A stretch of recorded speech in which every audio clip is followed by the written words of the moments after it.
Tonight's guest is Steve Biff Saunders, also known as the Healer. Steve stopped counting after seeing over 1,000 miracles and healing from A to Z in the Lord's name. He does physical healings, mental cleansing, and is an ordained exorcist in the Sacred Order of the St. Michael the Archangel Order of Exorcists. Tonight's guest is Steve Biff Saunders here on Unraveling the Darkness.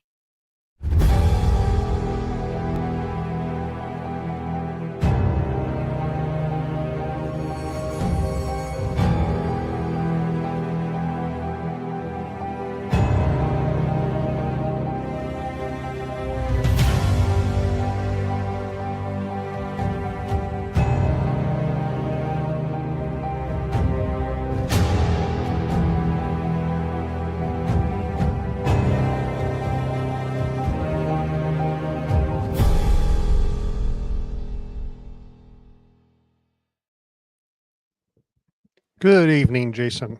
Hey, Aaron, how we doing, man? I'm good. I'm having mic issues all of a sudden. Oh, what's going on? Oh, not a whole heck of a lot, dude. Just winding down from work, and was talking with Steve a little bit before the show started. So he's really cool guy. So looking forward to Yeah, getting him on here and talking. I was listening to that as I was trying to scarf some food down. Pretty Yeah. interesting. Yeah, it's always Uh, such a juggle. You get off work, you got to get home, try to eat something, and then hop on the show. Right. Yeah. Busy week. We've had a busy week. We did some investigations last week. Frontier Days was last week. We had some great stuff at the Knights of Pythias. Dude, yeah, some amazing evidence that's coming up as far as V and a little more into her origins, which has been really cool. Yeah, I think everyone there is starting to open up more to us. I know you've been there for a long time investigating, and as a group, we've now been there for a couple of years, and I think they're really starting to open up and give us some stuff and give us a little more history and stuff that we can hopefully look into a little deeper. Yeah, absolutely. We're still doing those investigations as well. So Thursday, Friday, Saturday night, if it needs to be Sunday, we'll do those. Um, Grab your friends, hit us up. We'll get you scheduled in, and you can come talk to V and some of the others that are there. Hopefully, will Yeah. start. I mean, Marvin downstairs. I really want to know who the guy is in the billiards room. Yes. It We would need to be figure that out. And then the name Bruce that we got in relation to to V. V is very Mhm. interesting. Yeah. Yeah. Anyone Um, watching is going to know that's been there with us is going to know what we're talking about for sure.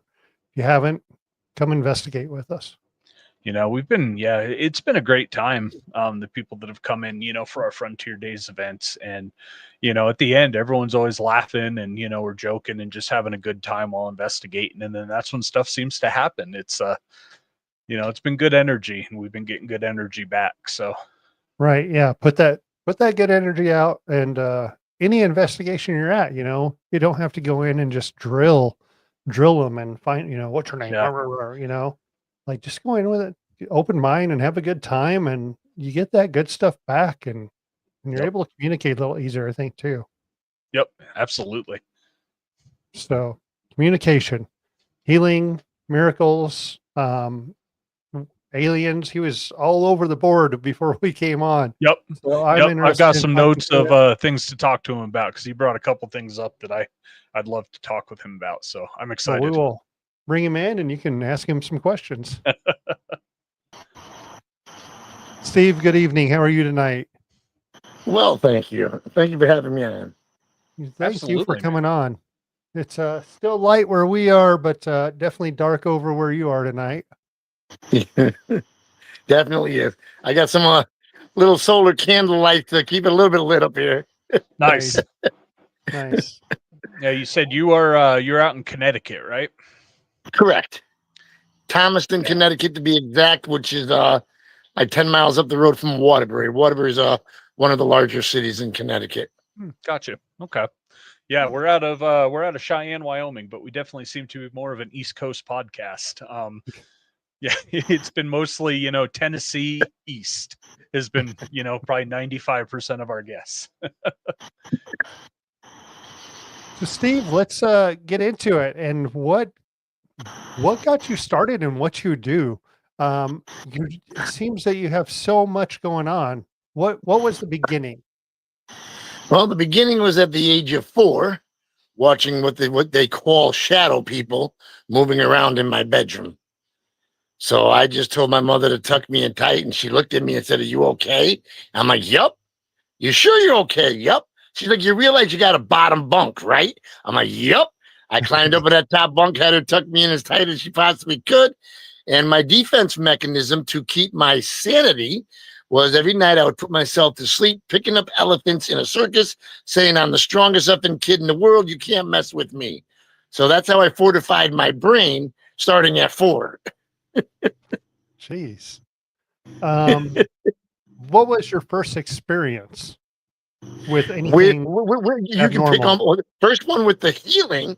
I used to joke around, not knowing that I was going to it was going to blow up like this. So in my first marriage, I think around 88, I would slap my hands together, rub them, and put them on the temples of my wife at the time when she would have migraines, and the migraines would disappear.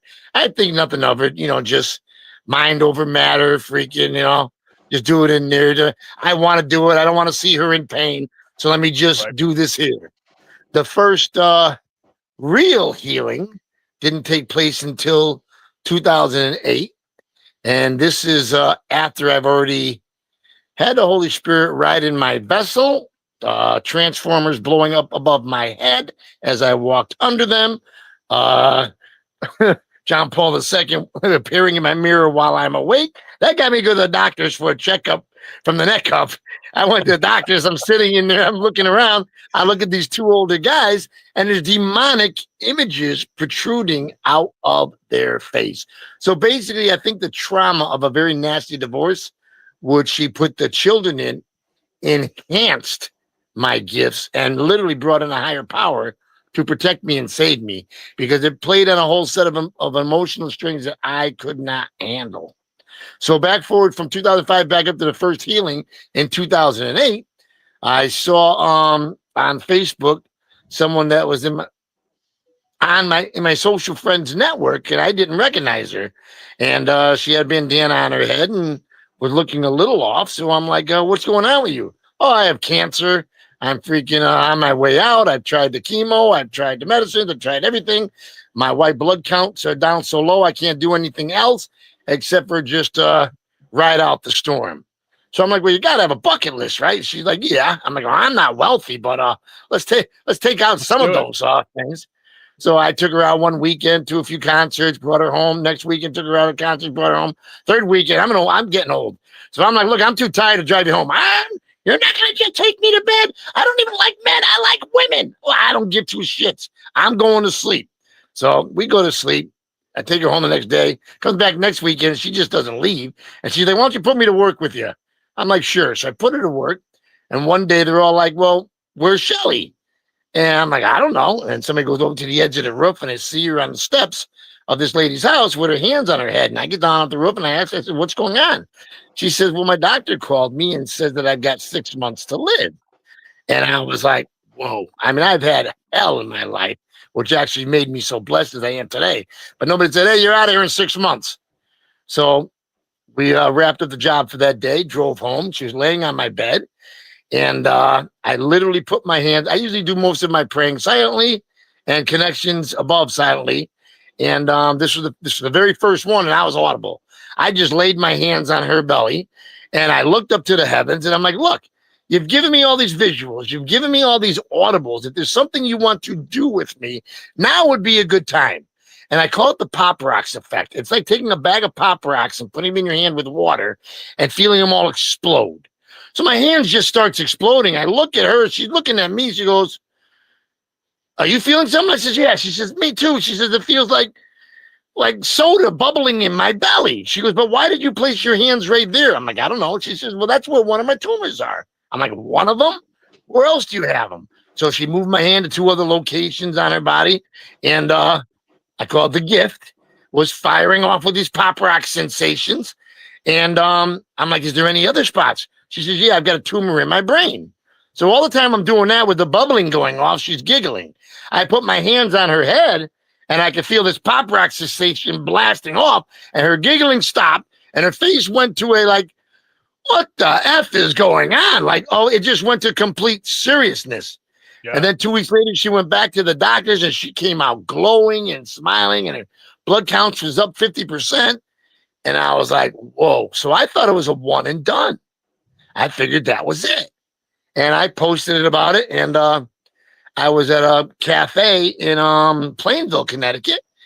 Nice elderly gentleman, well dressed, shaking like a leaf on a tree. He had Parkinson's disease.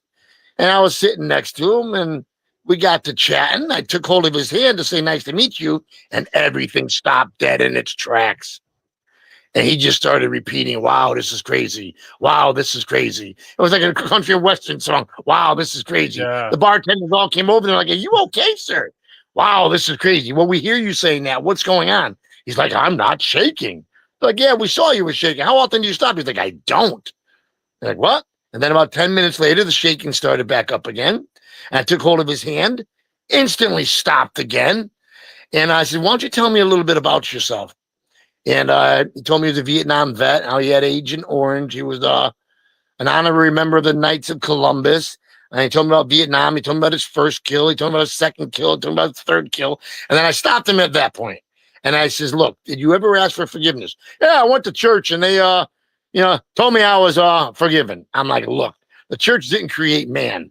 I said, this guy was older than me by maybe 15 years or so. I said, I'm going to give you a homework assignment. I said, I want you to go home and I want you to pray to God to let him know that you're sorry, and see if this Parkinson's disease doesn't stay stopped permanently. Never heard from him again. Never saw him again. And I hope I didn't scare the shit out of him. But I tried calling the Knights of Columbus and they don't give out their members' names. And I'm like, well, tell him I'm looking for him. So that was number 2. And then number 3, someone just called me up and said, is there something to that? I said, I don't know. She invited me over to her house and she had a tumor on her side, laid hands on it. The gift fired off. Tumor was gone the next day with a big indentation where it was in her body. And then it just started. I was literally counted the first 500. And then I was just on a roll, and we're north of 5,000 miracles. And actually, I'm able to, with connecting to a higher power, I'm actually able to do this through video Skype, which is freaking amazing, through video Really? and audible. Yeah, I'm actually able to do the exorcisms through video and audible anywhere around the world. So distance is no problem. Huh. I actually had people calling me saying, you think maybe you can get my pet to come home? He's been lost. They send me a photo. I have them give me their pet's name. I pray for it. Pet comes home. Wow. Yeah, it's Nice. deep down the rabbit hole stuff, man. I mean, I wept like a baby when the Holy Spirit descended on my vessel when I was being traumatized by my ex. And one of the trippiest parts was not just knowing that, and it killed me when an ambulance will swoop you up and it'll say, do you feel euphoric? My spidey senses were like, don't answer that question, Yeah. And I finally learned to listen to my inner voice. And as soon as you use that word, they're going to medicate you and not let you go. How the F do you think you're going to feel if you have a holy presence on your vessel? You're going to feel pretty darn good. Yep. Yeah, don't want to medicate that away for darn sure. Right. So I'm on no meds. I have had them give me 2 psychiatric evaluations because my ex said I was nuts. And so now I have 2 literally clean bill of health mentally, which is, I guess it's a good thing in hindsight. She put me through the ringer, but now I get the proof to show, no, I'm really sane. So, can you tell us about the exorcism side of it? Lots of questions there. We understand how oppression and all that stuff works, and how demons come in and can take that over. But when you start that, how do you know that it's actually working, and how many times may you have to meet with someone? Many. I'm going to say more times. I don't ever have to see them again. I have them stay in contact with me, but you'll have people out there, oh, if you get rid of them, they're going to come back tenfold. And I'm like, no. I have them just tell them if they even try to let them know that they got a friend with me, and they hate my nickname Biff. I don't know why, but they'll come through them and speak through them. You're not Biff. I'm like, oh, really? Yes, I am. So I got the nickname the hard way. A group of people decided to beat every freshman in the head on a bus as an initiation. And then they didn't recognize me. So they asked the other guys in my neighborhood, where is he from? Who is this guy? Oh, he's from Waterbury. He moved to Prospect. Oh, well, he needs to get Biff twice. Get it? We're going to Biff. So every morning I got on the bus at 145 pounds and they Biff. So Biff had to go in the basement and get buff. And then a few months later, freaking stood up against him. And they're like, calm down, dude, calm down. All you had to do was ask us to stop beating on your head and we would have stopped. Yeah, that would have went over well. Yeah, that would have been great. Please stop beating out my head. Yep. Yeah, that always stops the bully's rational conversation, right? So I think my abilities to terminate I like to call them the opposition. To terminate the opposition is twofold. One, the trauma and the Holy Spirit descending down literally on my vessel and actually using my vocal cords to give people messages. That was a trip. So it's like I was still present. It wasn't like I was channeling and I was gone. I'm present, just going, well, this is different. Freaking messages coming out of my voice to people. So between that and literally having a life of hell and torment, and pretty much knowing that it comes from the opposition, makes me that much more of a warrior. And then probably after about 1,000 miracles in, my voice got this raspy tone to it. And whenever I do what I call my father's work, the demons are like, you need to shut up. We can hear your voice down here. I'm like, what? That is freaking cool. You can hear my voice down there? Yeah, you need to shut up or else. I'm like, or else what? You know. I'm like, if you're bothered to look at the vessel that you're in. So they look down at the body that they're in. They look at me and they're like, you got a point there. So I've also learned that destruction is easy and communication is hard. This war has been going on for millennial. And is it ever going to stop? Who freaking knows? So I always give them the opportunity first to flee. I think I'm the most politest exorcist that any demon would ever come across. I basically just look in the eyes, connect to heaven, shine a bright white light from heaven right into the soul. The smart ones will go right away. These people will literally feel them exiting their hands and places, and they'll come to the end, and they don't want to just leave on their own because then they go back to daddy and they didn't really fight at all. So they'll let me know where they feel the tingling or pain or heat, and I just pull it right out of them.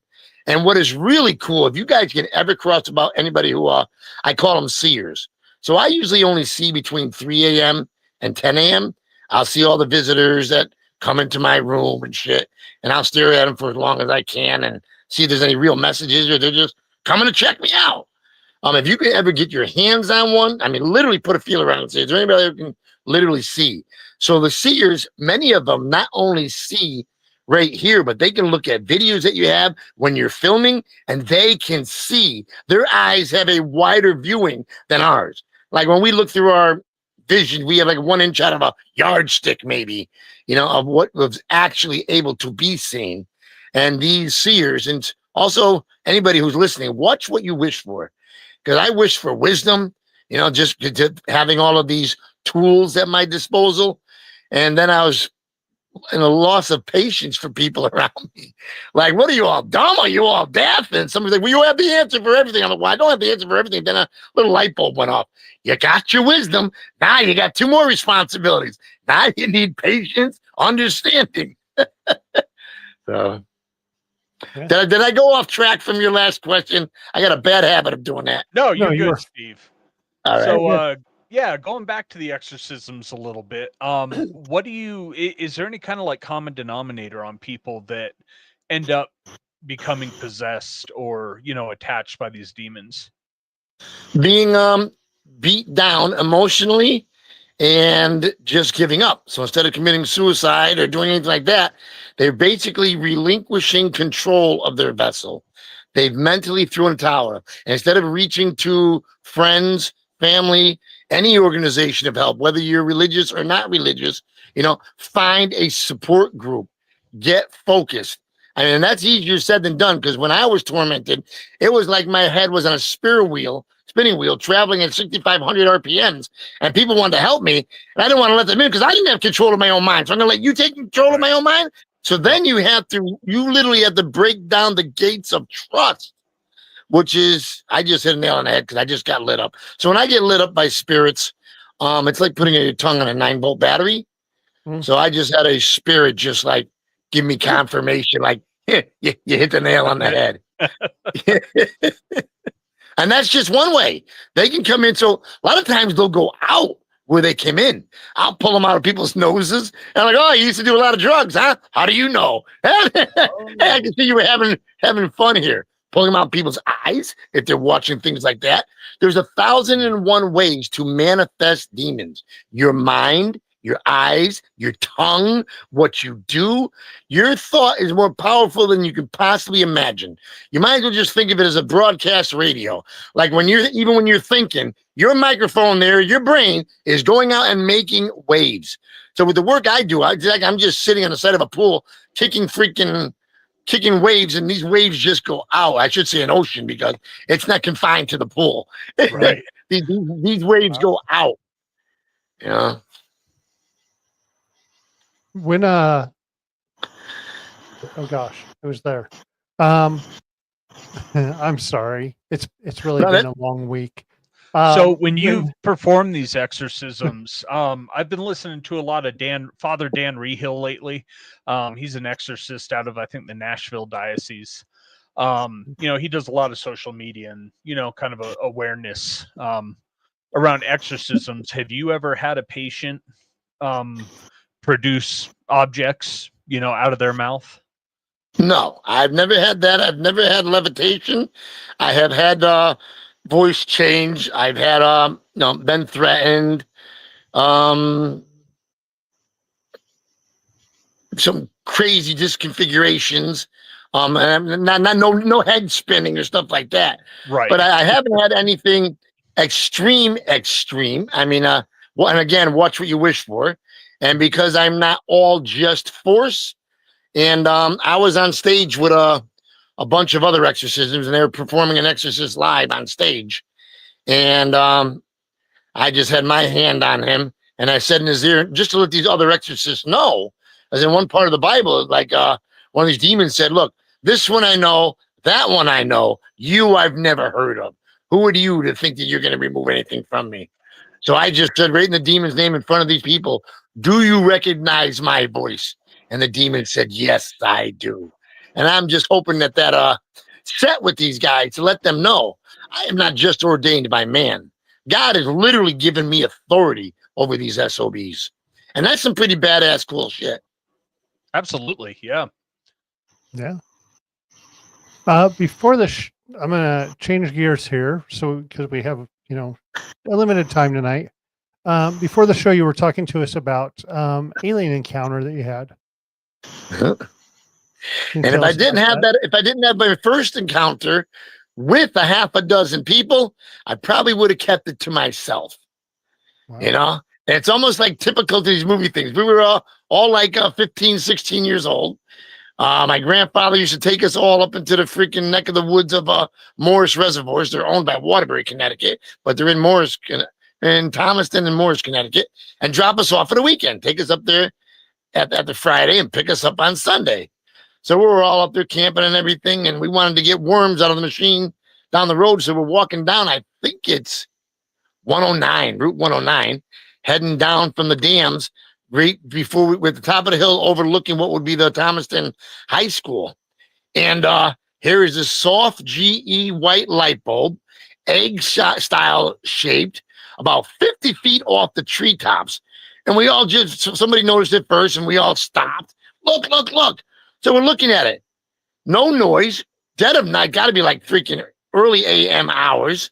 No sound, no helicopter, no balloon, no yellow glowing. It was a soft white GE light bulb. It's moving probably about 10 miles an hour, you could tell like the gap that it went across was about a half a mile from one treetops into this valley over to the other one. It kept the exact same curvature with only 50 feet off the trees. No rotaries, no balloons, no nothing. If it was a basket, it would have hit the trees. That's how close it was to it. And all these guys all start running towards it.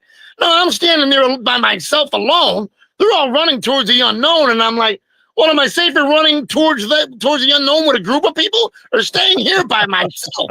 So I started running with him, and the thing just went over the freaking treetops and just continued on and just disappeared.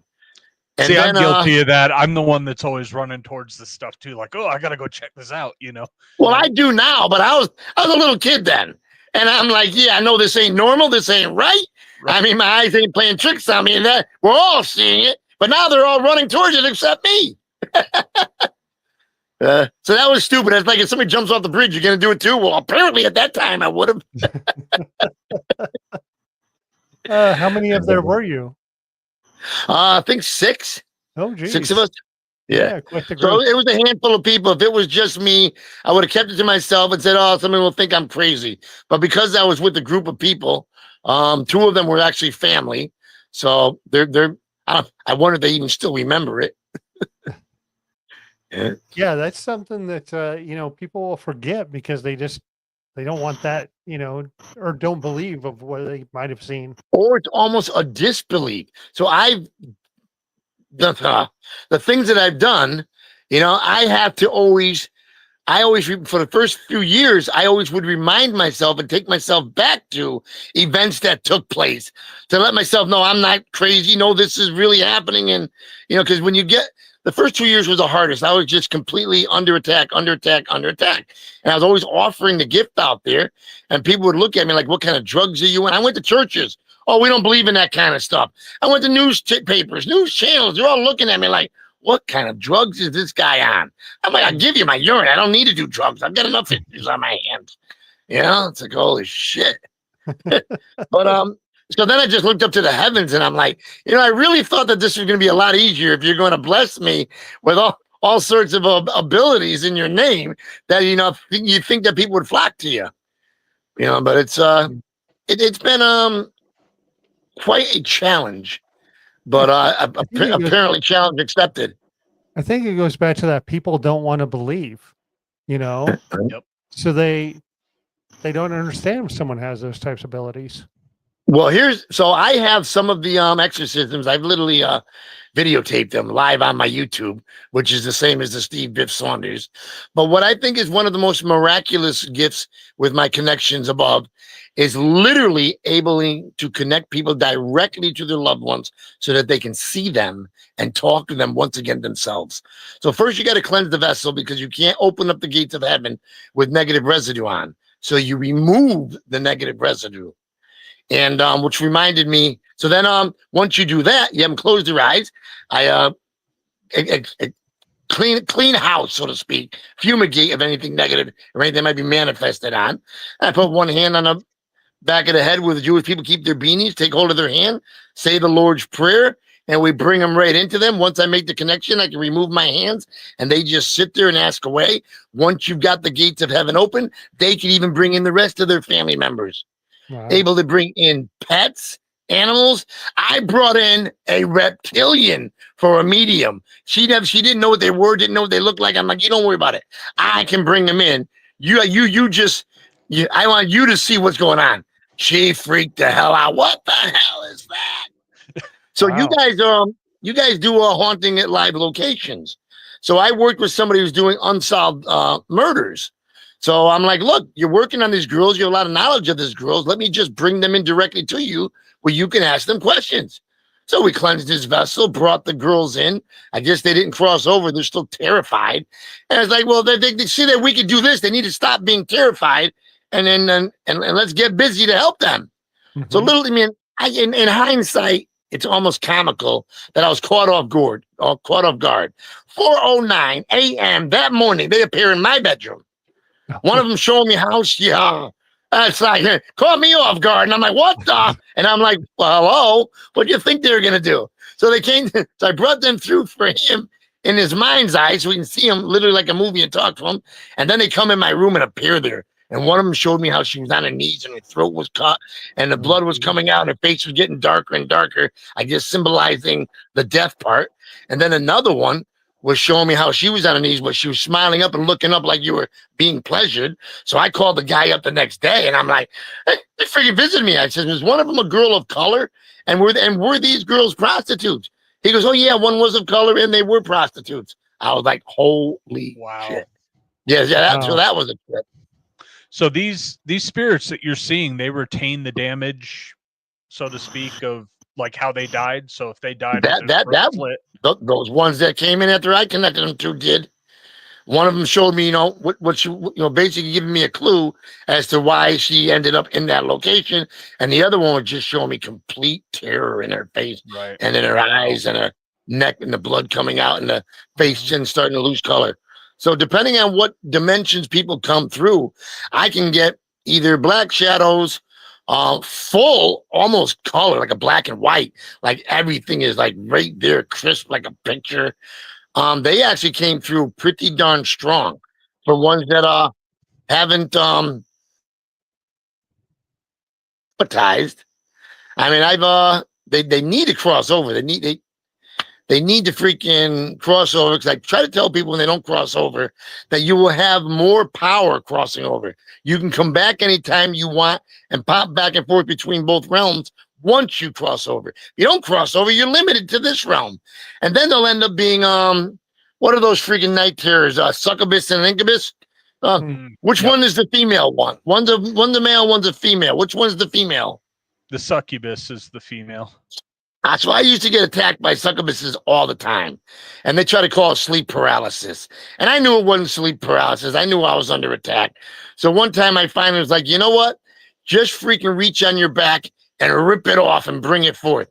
I ripped it off my back. I brought it forth. I looked at it, and freaking all of a sudden she was just terrorized. And then there was a man coming after her with a knife, stabbing her. And I looked at him, and I'm like, I can see you. He tried to stab me. I said, I'm laughing at him. You can't hurt me. And I watched him cut off her head, cut off her hand, which had a giant rock on it. I mean, a rock. And so they get killed, they're traumatized, they get lost, and then they're just angry, like a poltergeist, a noisy ghost. But these succubuses, they died horrible deaths. And I don't know whether they do it on purpose or they're just so damn lost and damaged that they just attack people. But the shit's real.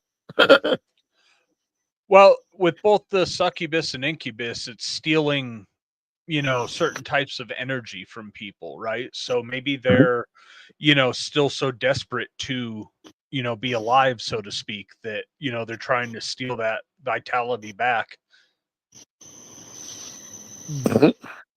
Interesting. Yeah. You said you can connect people to their lost loved ones, but you said it sounded like that was in person. Do you do that online as well? Because you said you do some of this other healing in that. No, I can do that online. Yep, I can do that through video Skype as well. No, all the gifts that I can do. Sometimes it takes a little bit longer online than in person, because you have the direct. It's kind of like plugging into 440 in person and 110 online. So I mean, it still works. It just takes a little more effort. That's a another one that's really cool. I'm sure you've heard of multiple personality disorder or dissociative identity disorder. So they call it a disease. It's not a disease. It's a phenomenon. It's an overlapping soul. You got traumatized. You disassociated yourself from your vessel, not realizing that something that was out there jumped on board. You don't want to be there. I'll be there. So when you come back to your vessel, you feel different. You think you don't even realize you got a passenger. I am able to bring in the passenger's loved ones to help her find her way to heaven and separate. So when there's many people, now my gifts are so on fire that I can tell, when somebody, I'll just simply ask them, hopefully they give me the honest answer. Like, do you lose track of time? I call it fighting for the light. So most people with a dissociative identity disorder, the passenger that jumped on board wants to be the driver. So it jumps in the driver's seat, kicks them to the side. Now, some of them have what I call the trickle-down effect, where they'll get the information given to them later. Some of them are allowed to stay in the passenger seat and watch the ride as it's taking place. And some of them are completely just excluded. That guy takes over the driver's seat and says, screw you, I'm not letting you know anything that happened. So it's really freaking cool. And they have a place in Connecticut, which is supposed to be the leading #1, hospital on it. So I sent them an email. I freaking sent them messages, and I'm like, look, you're not going to find a cure for it because you're misdiagnosing it. You're calling it a disease when it's a phenomenon. You've got to find the freaking cause and what the real problem is before you can address it. But how do you let people know that this shit is real? Yep. You know? Well, especially on the, the medical and the scientific side of it, right? It's, there's such a stigma against, this type of, belief within that community that they can't, even if someone wants to research it, they're not really able to because they get ostracized by the rest of the scientific community. Well, the part that troubles me is that the church makes a lot of people go through psychiatric evaluations, this meeting, that meeting, the other meeting, when it shouldn't be too hard to find out. Even if somebody's cuckoo birds, it doesn't mean that they're not freaking under attack. And don't you think if you're talking to the demon that it knows what answers to give you if it doesn't want to be ousted? It's Right. going to tell you exactly what it's going to want. So now you're letting these people be tormented instead of just helping them. Yep. Why don't they just say we don't have enough exorcists and we just want to do this here to wean them down to get what? The worst of the worst? Meantime, you're you're letting the demons manifest and take over all of these people because you want to have this slow hand process. It's Right. just that part to me, that part is sad because Yeah, it doesn't take because too. Go ahead. Sorry. I mean, it doesn't take too much of a human to tell if somebody's got their marbles together or not. I bumped into people out there on the streets and they're like, "You're Biff? Yeah. Well, I see a lot of your posts and you sound like you're freaking with reading all your posts, but you're actually pretty smart and sane." I'm like, "Yeah, thank you." Yeah, thanks. Yeah. Yeah, and I mean, I've they always say- been curious about Go that ahead. with how the Catholic Church goes about determining an exorcism, right? With like you said, the psychological evaluations first, and then you have the certain criteria that need to be met. Usually, right, like speaking a language that was previously unknown, having knowledge that wasn't previously known. Like you said, levitation. There's a few different things they use to determine it, but one of the final ones they have is reaction to holy objects, and I think that's really the only one that a demon couldn't fake its way around. I mean, you're telling me a demon's able to come up and possess somebody, right, or attach themselves to their vessel, but they can't mimic the symptoms of schizophrenia for a doctor? Of course they could. I mean, that would be child's play, you think, for someone like or something like that, right? Like, and that's a question I've had with it is, how much trickery is done to, So at least you have a mind that tries to reverse engineer shit. If you were a demon, well, what would you do? How would you trick them? It's like, "Hello, McFly." Yeah. Well, and then part of this evaluation, right? They say, I listened to the Exorcist Files podcast, so they're saying then that, well, let's go generational curse type thing. Okay. So they've been around and they've been there for everything you've gone through. So Yep. if they know what you've gone through, then they can pass this test too, right? Exactly. Yeah. And like you said, generational, or you've got, the cases where a parent has sold the soul of the child, before it's even born. This demon's attached to this child. Yep. Right, but is it really the parent? Is it really the parent's soul to sell? That is the real question. Yep. Exactly. Yep. Right.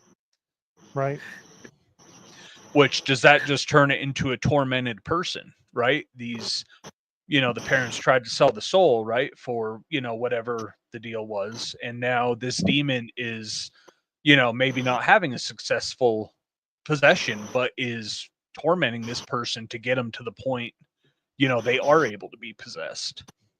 I had during one exorcism, a demon came out and it was just telling me all the things it did to destroy her life and make her life miserable.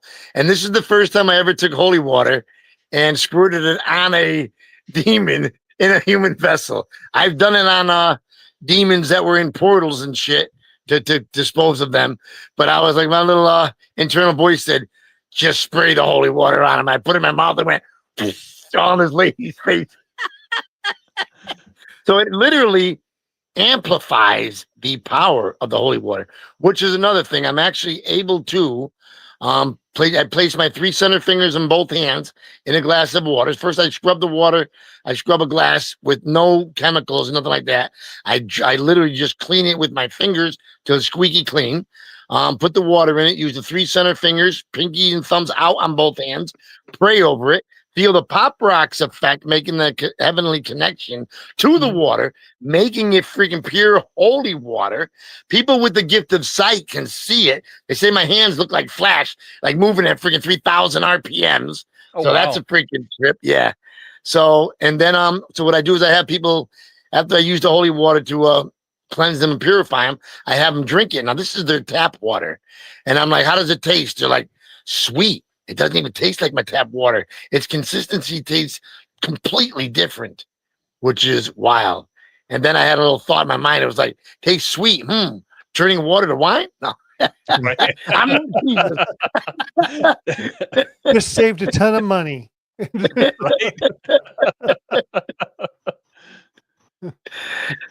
Shit. Oh man. What's been the, if you can tell us, what's been the worst that you've had during an exorcism? What's been the worst experience? The worst experience? Worst experience was not being able to complete one. Like it was above my capabilities at the time. It didn't want to go, even though we kept breaking through, removing things. Even so I've got that one on my YouTube channel. That one was a few years ago. And I forget who the demon of lust is, but that came through and it looked at me and it had fear in its eyes and like amazement, like, who the hell are you? How the hell did you get here? How did you pull me out the way you're pulling me out? But that one, I tried like 6 different times, and I wish I had already known the fellow brothers in The Exorcist then to give him a shot. Like this one, I don't want to mention names, but the one that they did on stage, it wasn't complete. And instead of taking a longer time to complete it, I just hit him up on sidebar, and I'm like, you realize he still had the demons? And one of them was like, yeah, that kind you can't get rid of. You don't just throw in a towel and say that kind you don't get rid of. You're calling some reinforcements. Everything can be done in his name. You know, if you can't do it alone, call in some other ones. You know, it's doing exorcism. Like I said, I'm the most politest exorcist that I know of. I look in the eyes. I do everything in 3s. I look in the eyes 3 times. Then I turn up the heat and I ask permission to say the Lord's Prayer.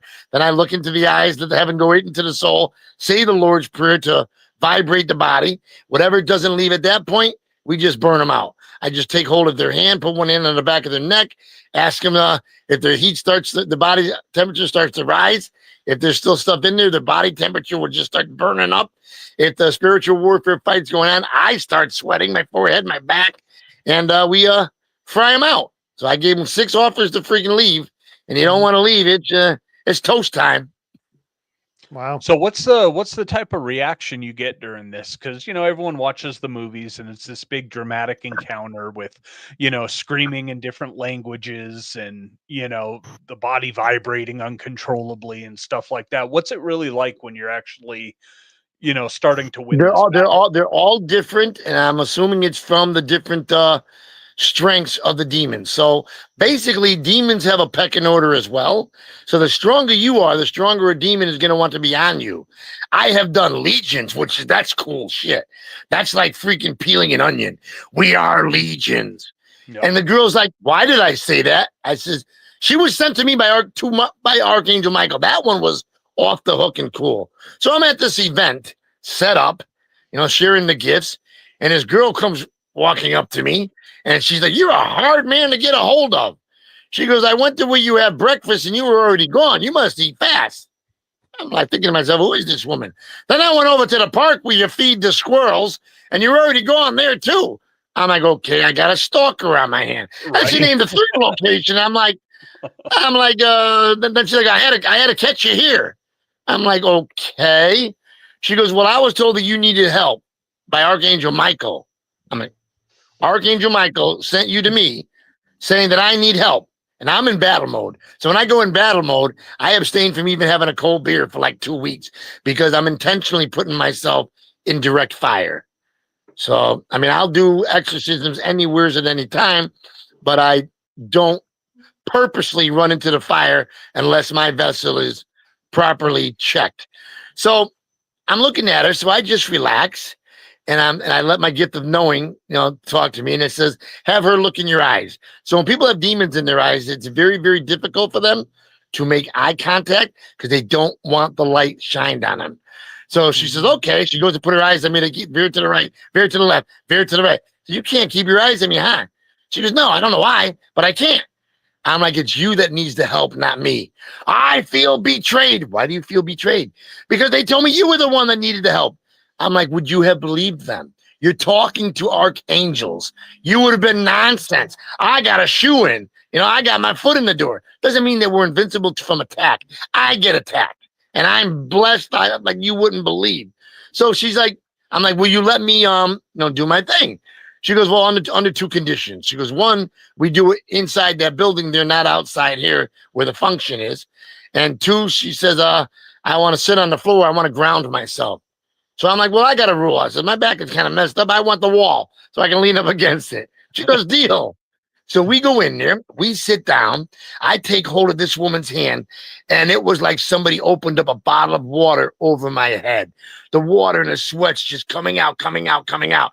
And she looks up at me, she says, oh my God, are you going to die on me? I smiled, I said, no, I'm good. Are you sure you're going to have a heart attack? I said, trust me, I'm good. So I went back. So round one was like 15, 20 minutes. It felt like an hour. And then round two is when we are legions. She was like, why did I say that? I said, you don't know what that is? So now we're slicing and dicing. It's like peeling an onion. You're cutting out all the outer levels until you get down to the core. The first one that came in there decided to have a party and enjoy his friends.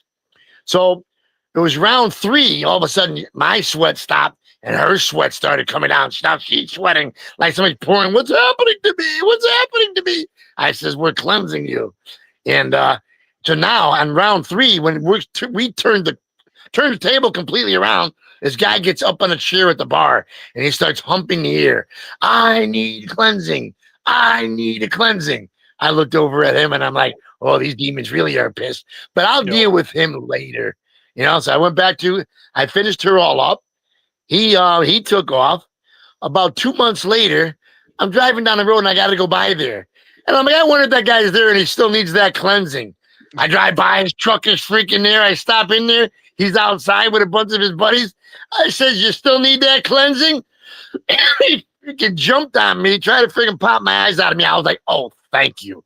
I smacked him, slammed him on the hood of his freaking truck, slammed him over, bounced him off the freaking wall, spun him around in front of me, put him in a chokehold. They're like, stop, Biff, you're going to kill him. We'll get that demon out one way or the other. One way or the other. Yeah, we're either gonna exercise it or we're just gonna beat it out. That wasn't the soft shoe approach. He's telling me in a bar like a month later, you try to kill me.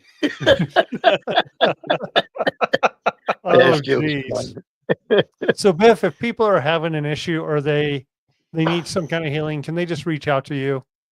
Of course, my Facebook my Facebook platform, Steve Biff Saunders, is where I'm most easily can get a hold of. And 9 times out of 10, all I literally have to do is send you the Lord's Prayer in my voice, and you play it, and it's like a bug zapper. They don't want to hear it. And if you have any complications with them or anything, you just keep it fresh wherever it is on your phone or anywhere it's tucked away. Just hit play. They do not like me. I guess I'm well known down there and in heaven.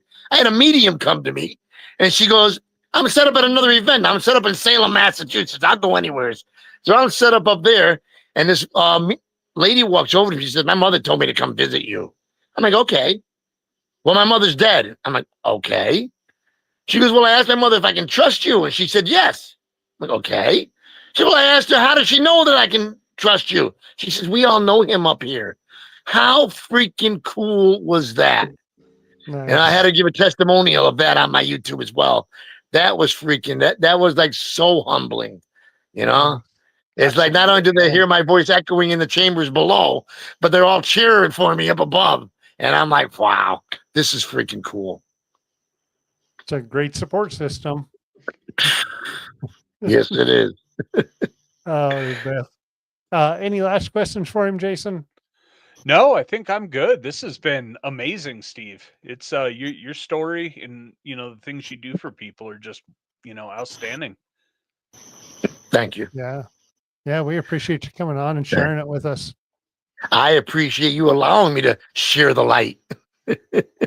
We will put a link on the Unraveling page or put your name out there. If anyone needs some help, that they can reach out to you and you'd be more than welcome And I to do that. not charge. I can't charge for heavenly gifts. I don't deny a That's donation awesome. if somebody's like, holy cows, this is great. I'm not going to say no. But Right. as far as putting a price on it, you can't. What am I going to say? Right. $500 to see grandma?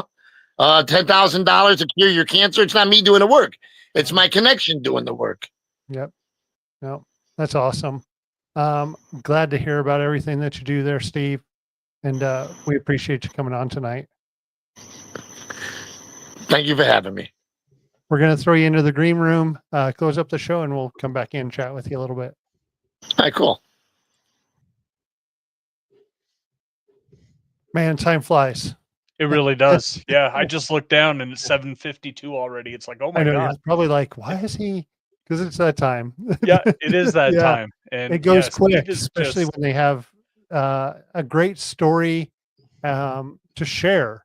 It's not just that he has these stories, like you can tell that he has passion for what he does, and that he loves helping the people. Yep, he's out there doing good, and like he said, he's not charging for it. Which is amazing to me. From how much time it seems he spends on doing this stuff, just for the better good, of people, and you don't see that a lot anymore. So, Nope. it was hard to even ask questions because he just the way he tells his story is just amazing. Yeah. Yep. So if you have anything going on, anything that you may need healing or anything like that, it sounds like Steve is the guy to reach out to. So we will put his name up on the page and over on the Way Out West page. If you have anything going on, reach out to him. Super awesome guy. I really enjoyed talking to him tonight. Yeah, that was great. We're gonna have to have him on again because Yeah. I get the feeling he's got a lot more to say. So Yeah, I see him in the he's green room shaking his head. Yep, in the green room.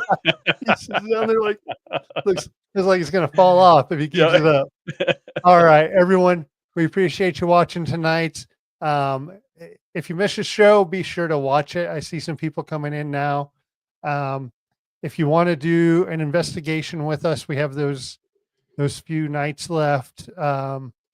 And then we'll always do something. If you want to reach out to us, we'll figure something out to get you in if you can't get in when we're doing it. So everyone, thanks for watching tonight. We'll see you next week. Yeah, see y'all next week. Thanks. Unraveling the Darkness would like to thank Horn Paranormal Research and Twinkle Twinkle Little Store for sponsoring our show. If you're craving more paranormal content, don't forget to check out our YouTube and Facebook channels at Way Out West Paranormal and Unraveling the Darkness. You can catch all of our episodes of Unraveling the Darkness on Apple Podcasts, Facebook, and YouTube. Be sure to like and subscribe as it helps others find the show and join in on the paranormal fun. Thank you so much for tuning in. Until next time, keep your lights on, stay safe, and remember, the truth is out there, and it might just be closer than you think.